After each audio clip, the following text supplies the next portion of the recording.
Hey everyone, bloodmako here, and this is my video for the new 6 warrior quest. I'm not going to talk throughout the entire video. The entire video is like 17 minutes plus. Yeah, and that's with me fast forwarding a lot of stuff already.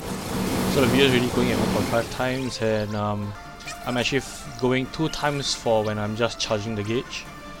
So yeah, maybe I might actually consider increasing it to like 2.5 to 3 times, because it's just me charging the gauge with Penelo and Cryo. So you also saw that I actually used Kerasleon's call on the turtle. It's very important because the turtle, he has to be hit with ice. If not that current move that you just saw him do, he actually will wipe your team. You remove all buffs on your party members and just wipe them basically. So here comes the Penelo spam again as usual. This would have been more efficient if Kane wasn't here. So yeah, that's something to consider next if you're doing the same thing as me. The entire fight took me about 30 minutes though, so yeah, you might want to run something more efficient. If you pull for Cam, then he's definitely better here. I mean, obviously seeing as that's his event. So the turtle does a few HP attacks, but the big and scary move was the one where he was in his shell and then he'll pop out. So it happens I think like 2 or 3 times in this entire fight. Twice I could deal with it because of Kerasleon. It was just the last one which I was forced to kill him. But not really forced in a sense, because he was in a shell, but he was so low to the point where I could actually ignore him. So yeah, you know, he wasn't really that big of an issue, and it actually makes more sense to bring someone like Shiva instead of Ifrit, right? So that's something else to consider. The one horn beast on the right is actually pretty docile, if as in compared to the turtle. The turtle is actually the one that is super annoying and like way more dangerous, because when he's in a shell, he is not immune to all the not say immune, he's not resistant. Yeah, he's not resistant to all those. Yeah, look at that, all the other nonsense that he normally is when he's out of the shell. He's resistant to all elements, including ice, when he's out of the shell. Actually, now that I think about it, I think he's just resistant throughout the entire fight, which is why it makes things so annoying when fighting with him. It's just that when he's in his shell, he actually takes more damage. Look at that, resistant to almost everything except magic, I believe. I'm not sure why, because Zek's EX and his LD actually does a little bit more damage than 1, you know, as you can see from Crow. But then again, Crow is using magic, so you know what, it's actually pretty confusing as to why he's immune. I'm pretty sure it's because Crow is enchanting everyone with lightning and he has element resist up, so that's probably why. But the nice thing about running Crow is that she can actually paralyze bosses with her LD. So you can actually chain paralyze, you can actually mix it up with Raijin, so that when on the turns that are not paralyzed, you can actually use Raijin to make sure that they don't hit him, basically. It kind of wastes the other turn of it, of the debuff, but yeah, you know, it doesn't really matter. So when the force gauge is full, A does a move. I think it's called Sneeze or something like that. But honestly, it's pretty tame. I think it's like one of the it doesn't feel as scary or as painful as all the other force gauges moves as you know, in the previous Shiryu events. So yeah, I think it's more than if you have a proper team, you are more than able to tank it out. That's what I'm trying to say. Honestly, I have no idea what the turtle does when he's at force gauge, because he doesn't make move on me. But then again, it could be because the both of them were paralyzed. Well, other than A, but I think B was paralyzed, and then paralyzed into a chain paralyzed into a Raijin call. So yeah, I don't think he get to act act within that force gauge duration. It is 6 by the way, so you gotta be a little bit more careful. Especially if you're not running any paralyze, if you're not running Raijin, then yeah, you gotta be a little bit more careful. So I suggest you actually focus down the Turtle because of how annoying he is. As you can see, most of the Brave damage is actually coming from A, and yeah, if not you'll be doing ones basically. And the reason why it took me so long to get into the force move was because I was trying to lay up such that you know, Crow will actually get a... I could actually boost the damage before going into the burst, but I should just let it rip basically. Because a little bit of a spoiler, but I actually had to use 3 force gauges in this fight. 3, that's a lot. It was basically 2 of Krau's and 1 from Kin. And I think it was like 50 overturns where before I could actually kill these bosses. So yeah, you know, if you're running the same thing as me, then be prepared. You know, you're gonna spend quite a bit of time here. I'm pretty sure because this is Cam's event and Cam is really busted. Because if the target is paralyzed and you launch them, then basically you're increasing the gauge by 60%. So assuming that you start off at 10 and you constantly increase it by 60 by 60 by 60, that's almost 600%, give or take, you know. So yeah, that is a lot. So considering the fact that of how much you can actually increase the gauge, it makes sense that these bosses are so tanky. But it is possible to do it without Cam. I don't think it's possible to do it without any force gauges, you know, basically because of how tanky these bosses are. I had to use 3 force gauges, and of which 1 force gauge actually went up to 300%. That's pretty high considering that we are still at the start of the force era, in my opinion at least. You know, I could be very wrong. But yeah, that is, in my opinion, quite a lot. This is not a lot. 200% is... I could have done so much better if Crow managed to get a turn. But yeah, you know, I felt that the 300% if I had burst with Zack, then the damage would have been way better. Didn't manage to get it off with anyone's burst, but you know, not too bad considering the fact that we are still experimenting with the with, you know, FRs and stuff like that.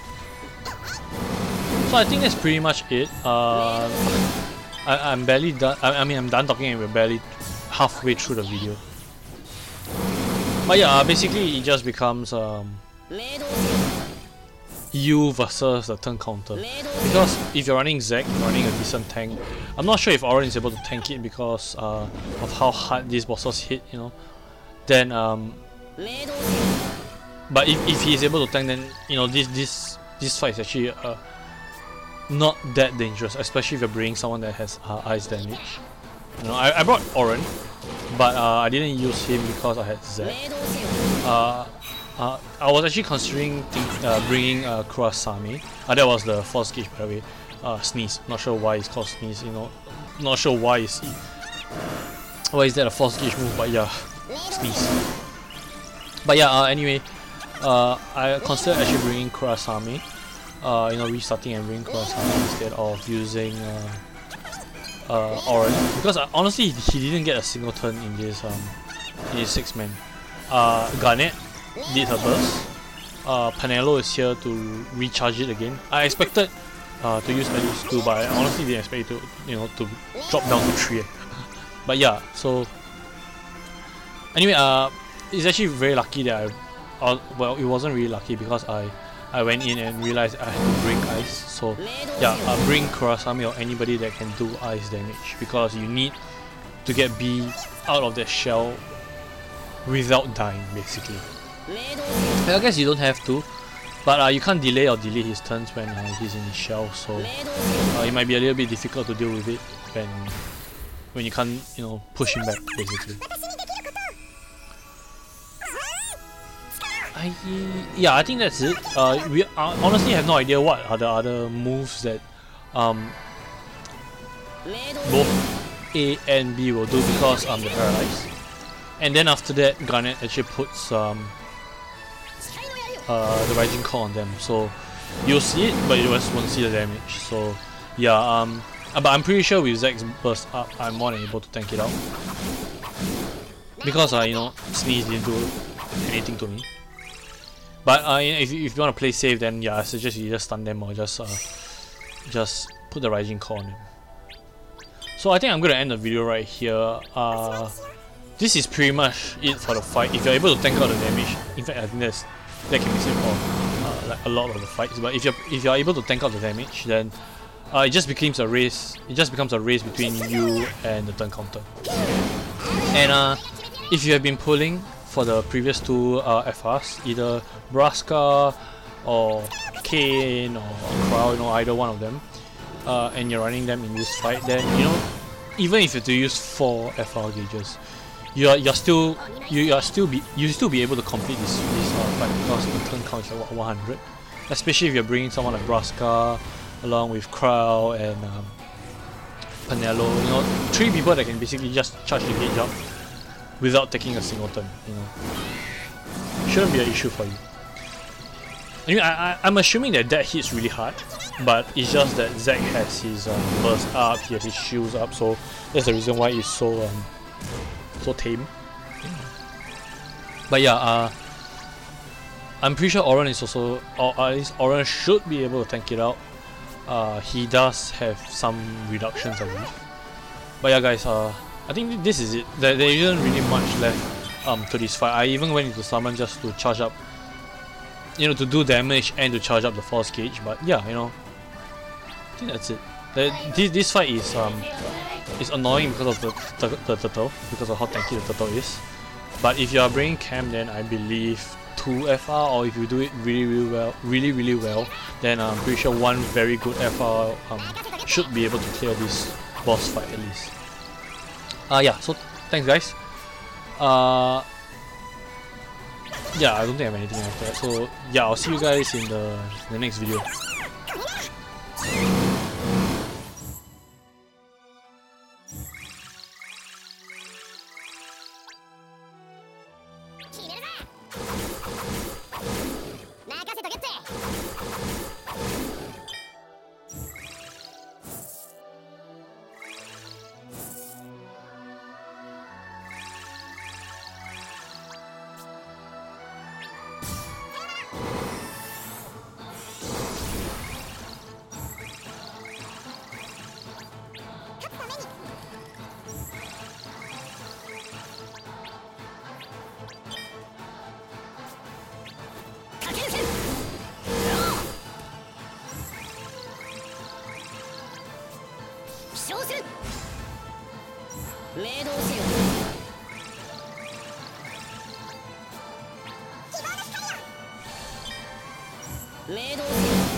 見舞いしてやれ。任せておけ。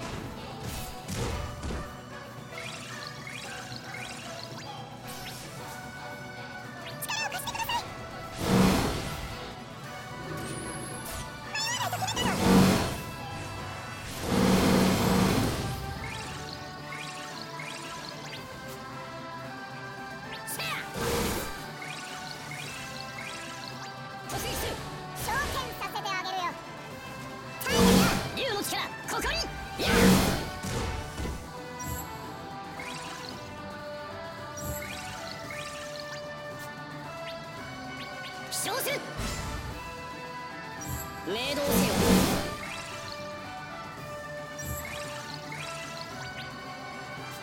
行くぜ星の力を。はあ飛んで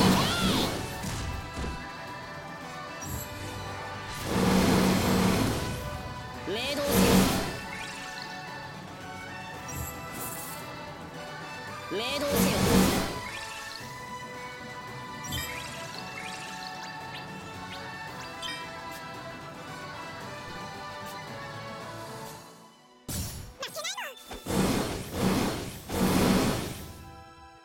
明動せよ。明動せよ。決めるぜ。任せとけって。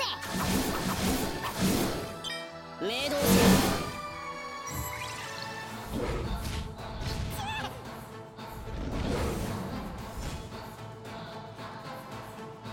明動せよ。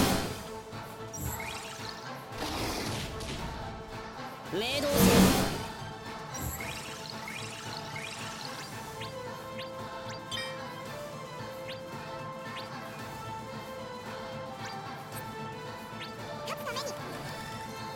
明動せよ。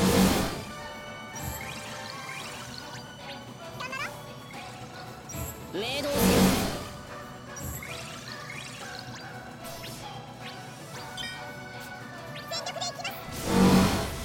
明動せよ。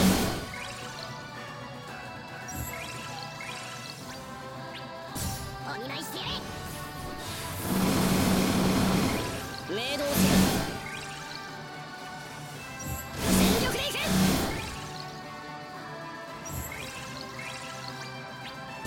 竜の将来。俺が決めてやれ。